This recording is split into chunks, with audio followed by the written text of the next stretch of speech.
Rahasia yang terbongkar. Tapi, tahukah engkau siapa laki-laki tadi? Tidak tuan, aku tidak tahu. Tidak pernah sekalipun ia memberitahu aku siapa namanya. Umar bin Khattab cepat-cepat permisi dari rumah itu. Ia sekuat tenaga menenangkan jantungnya yang berdebar kencang demi mendapati rahasia yang baru saja ia singkap. Sudah beberapa waktu lamanya Umar memperhatikan. Lelaki itu selalu menyelinap diam-diam, pergi entah kemana setiap sehabis sholat subuh berjamaah. Umar baru akan menemukannya kembali selepas waktu duha, saat hari telah panas. Benar-benar setiap hari, tidak pernah absen satu kali pun. Mungkin lelaki itu berpikir tidak ada siapapun yang mengetahui apa yang ia perbuat. Namun ia salah. Mata elang Umar bin Khattab sudah berkali-kali memergokinya. Dan hari ini aku harus tahu kemana ia pergi, tekad Umar. Maka fajar itu ia mulai membuntuti.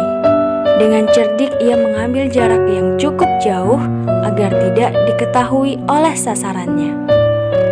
Setelah sekian lama berjalan, Umar menyadari bahwa ia telah keluar jauh dari perbatasan kota Madinah.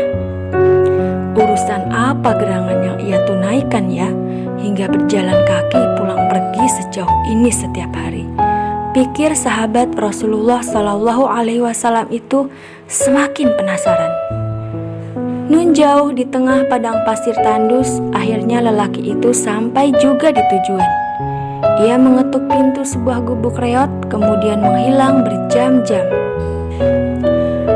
Umar bersembunyi dengan sabar di kejauhan. Setelah matahari tinggi di kepala, barulah terlihat lelaki itu berjalan pulang. Umar buru-buru mengetuk pintu. Tuan rumah yang datang menyambut adalah seorang wanita renta tunanetra. Ia ternyata tidak tinggal sendiri. Ada beberapa anak kecil di dalam gubuk reot tersebut. Ada yang bisa aku bantu, Tuan? Assalamualaikum. Maaf mengganggumu, Umu. Aku perlu tahu, apakah yang dilakukan lelaki yang baru saja meninggalkan rumahmu tadi? Oh, maksud Anda lelaki berhati emas itu? Iya, setiap hari datang kemari untuk mengurus kami. Siapakah anak-anak ini? Mereka adalah cucu-cucuku, Tuan. Qadarullah, orang tua mereka telah tiada, dan hanya akulah satu-satunya yang mereka miliki.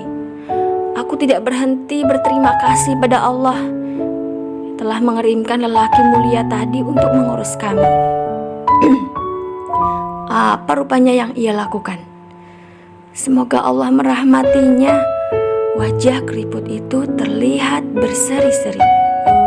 Begitu ia tahu bahwa aku yang buta ini tidak akan mampu merawat sendiri cucu-cucuku, setiap pagi ia datang membantu.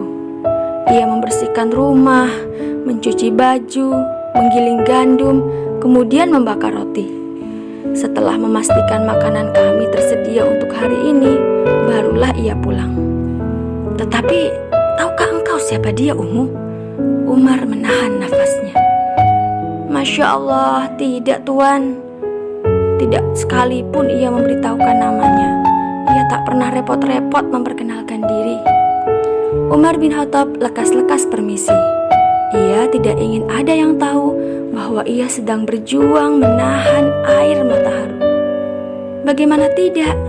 Lelaki yang setiap hari menyingsingkan lengan, membantu merawat si nenek beserta cucu-cucunya yang yatim piatu, membersihkan rumahnya, mencucikan baju-baju mereka, menggilingkan gandum, membakar roti, dan memastikan makanan terhidang di atas meja mereka setiap hari adalah seorang khalifah yang amat sangat dihormati, kawan dan disegani lawan.